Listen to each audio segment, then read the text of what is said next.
मन अगर शांत करना है तो गीता के ये 5 अनमोल विचारों को ध्यान से सुने और अपने जीवन में उतार लें। हिंदुओं का एक पवित्र ग्रंथ श्रीमद् भगवद गीता है। स्वयं भगवान श्री कृष्ण ने कुरुक्षेत्र की रणभूमि में अर्जुन को गीता के उपदेश दिए थे।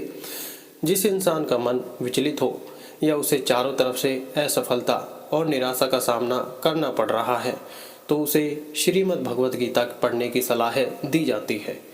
जो व्यक्ति गीता में बताई बातों को अपने जीवन में अमल में लाता है वह निसंदेह अपने काम में जरूर सफल होता है। यह मनुष्य के पथ प्रदर्शक का काम करता है। नियमित गीता के पाठ करने से मनुष्य का मन काबू में रहता है। ऐसे में गीता के कुछ उपदेश हैं जो कि बेचैन मन को शांत करने का काम करता है।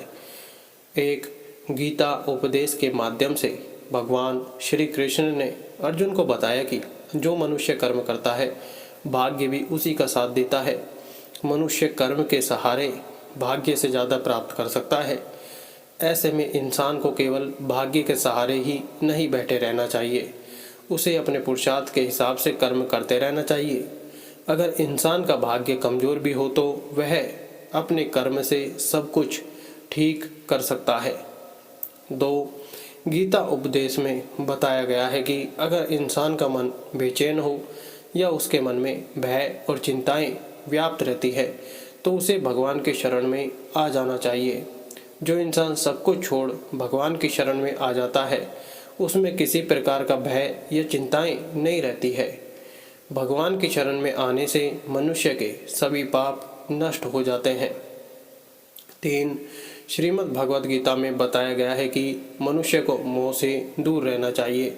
जो इंसान मोह में फंस जाता है उसे हमेशा चिंता और भय सताता रहता है। मोह की वजह से व्यक्ति किसी भी विषय के आसक्ति में फंस जाता है। यह भी बताया गया है कि आसक्ति से इंसान के अंदर काम भाव जागृत होता है और इससे क्रोध भी बढ़ने लगता है। इसलिए उन्होंने कहा है कि व्यक्ति को मोह में नहीं फंसना चाहिए। 4. भगवान श्री कृष्ण ने अर्जुन से कहते हैं कि इंसान को हमेशा बुद्धि और विवेक से काम लेना चाहिए। जो इंसान बुद्धि और विवेक को प्राथमिकता नहीं देता है वह हमेशा परेशान रहता है। उसे किसी न किसी बात विवेक से काम करता है तो उसका मन हमेशा शांत रहता है। 5. श्रीमद् भगवद गीता के मुताबिक जो इंसान केवल कर्म पर ध्यान देता है उसे असफलता का डर कभी नहीं सताता है। ऐसे में व्यक्ति को कभी भी परिणाम को सोचकर काम नहीं करना चाहिए। परिणाम सोचकर किए जाने वाले काम से व्यक्ति में चिंता और भय का संचार होता है। धन्यवाद। राधे राधे।